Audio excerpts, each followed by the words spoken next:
भागलपुर में गंगा पर बना ब्रिज दूसरी बार ढह गया और 36 घंटे के भीतर आज सरकार को आईआईटी रुड़की की वो जांच रिपोर्ट भी मिल गई जो 14 महीने से नहीं मिली थी। इसके बाद बिहार सरकार ने लापरवाह अफसरों की भी पहचान कर ली और जिस कंपनी को 1700 करोड़ में ब्रिज बनाने का ठेका दिया था उसके खिलाफ एक्शन भी ले लिया।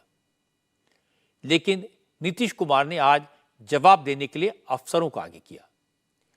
बिहार सरकार के additional chief secretary road construction प्रत्यय अमृत ने बताया कि भागलपुर में पुल का कंस्ट्रक्शन कर रही कंपनी एसपी सिंगला को शो कॉज नोटिस दिया गया है।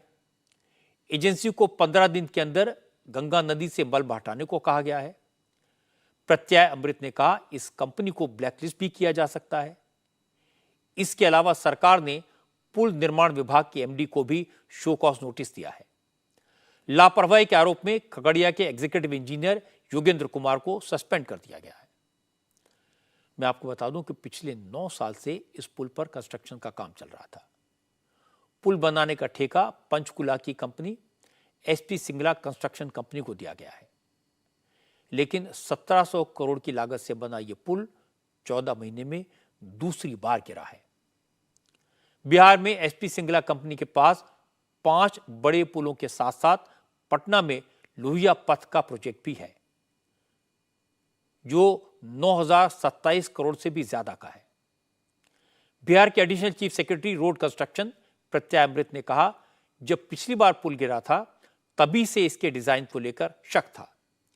आईआईटी रुड़की की टीम से इसकी जांच करने को कहा गया था। अब इस जांच की रिपोर्ट आ गई है। इस रिपोर्ट के आधार पर पुल को नए सिरे से बनाया जाएगा। इसके लिए डीपीआर तैयार करने का काम चल रहा है। मॉनसून के बाद पुल को नए सिरे से बनाने का काम शुरू होगा। अब तक जो हम लोगों ने कार्रवाई की है, we have served a show cause notice to SP Singla and company as to why this should not be black listed, और उनको 15 दिन का समय दिया गया है to reply. And for serious dereliction of duty the executive engineer Bihar Rajya Pul Nirman Nigam posted at Khagaria, he has been put under suspension and departmental proceedings have started. The managing director of Bihar Bridge Construction Corporation has also been show caused as to why, when the instructions were very clear, P5 को पूरी तरह से demolish करने का, so why there was a delay. तो बाकी चीज़ें जैसे आज मैंने बताया, I have got the report. हम लोग उसको भी एक बार एग्जामिन करेंगे। What are the recommendations of IIT Roorkee. हम लोग पैरेलल में डीपीआर बनाने का निर्णय ले चुके हैं और चूंकि इसका अप्रोच रोड दोनों तरफ का जो बना है वो काम में आएगा। And the bridge part of it हम लोग उसको डिज़ाइन करके, और निश्चित रूप से ये बहुत ही महत्वाकांक्षी योजना है and it is a huge impact for the people of that area. And बिल्कुल नया ब्रिज बनेगा और हम लोग डीपीआर बनाने के लिए कल आदेश भी दे दिए हैं। So will try to prioritize it and so that monsoon के बाद इस पर काम नए सिरे से शुरू हो सके। लेकिन विपक्ष का आरोप है कि सरकार कॉस्मेटिक एक्शन लेकर लोगों की आंखों में धूल झोंकने की कोशिश कर रही है। करप्शन के इतने बड़े मामले को दबाने की साजिश की जा रही है। बिहार बीजेपी के अध्यक्ष सम्राट चौधरी ने कहा अब सिंगला कंपनी को ब्लैकलिस्ट करने से कुछ नहीं होगा क्योंकि बिहार की जनता ने नीतीश के मॉडल को ब्लैकलिस्ट करने का फैसला कर लिया है। भ्रष्टाचार की भेंट चढ़ा है पुल।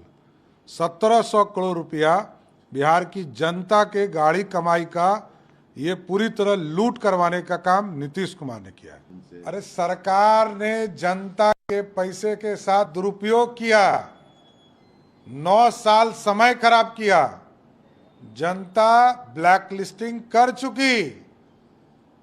नीतीश कुमार के विकास मॉडल को बिहार की जनता ने तय कर दिया कि अब ये मॉडल चलने वाला नहीं है।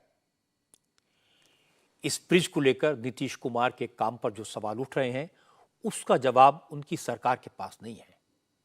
सबसे बड़ा सवाल है कि जब यह ब्रिज पिछले साल अप्रैल में भी गिरा था तो उसके बाद कंपनी को फिर इसी ब्रिज का काम शुरू करने की परमिशन क्यों दी गई।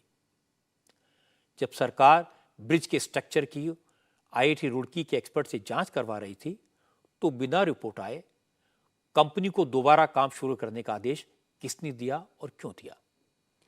यह सवाल तेजस्वी यादव से भी पूछा गया। उन्होंने कहा जब पहली बार पुल गिरा था तब यह मामला उन्होंने ही उठाया था। अब बाकी सारी बातों की जांच हो रही है, किसी को भी बख्शा नहीं जाएगा। तेजस्वी ने कहा इस पुल पर जितना खर्च हुआ है वो सारा कंस्ट्रक्शन करने वाली कंपनी से वसूला जाएगा। जो भी दोषियों की कार्रवाई होगी। और ये इशू तो सबसे पहले जब गिरा था पेयर नंबर 5, तब हम नेता विरोधी दल थे, इस इशू को हमने ही उठाया था।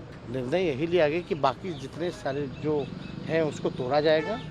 ठीक है, संवेदक पे भी जो है, जो कॉन्ट्रैक्टर जो है उस पर भी कार्रवाई की जाएगी।